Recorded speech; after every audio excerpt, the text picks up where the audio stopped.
as I said, I'm going to make a tikki. So it's an aloo dal tikki today. Over here I have taken 2 boiled potatoes which I have grated. Then I have this finely chopped onions, finely chopped coriander, finely chopped green chilies, and finely chopped curry leaves. Yes, we are going to add curry leaves also into this. And I have some sprouted green dal as well.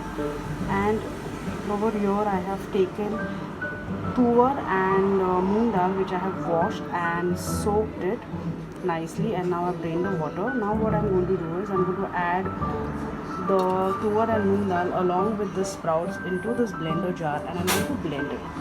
So let's see ahead.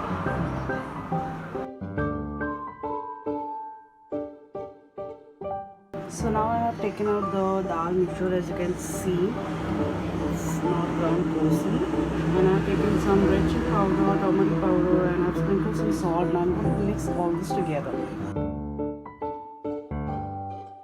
Now as you can see, I have prepared the tikkis out here, or rather shaped the tikkis. Over here I have taken cornstarch, semolina, white sesame seeds, and this is salt. So I'm going to mix this and I'm going to coat the tikkis with it. So there you go, the tikkis after coating them with cornstarch, semolina, and sesame seeds, along with some seasoning, of course.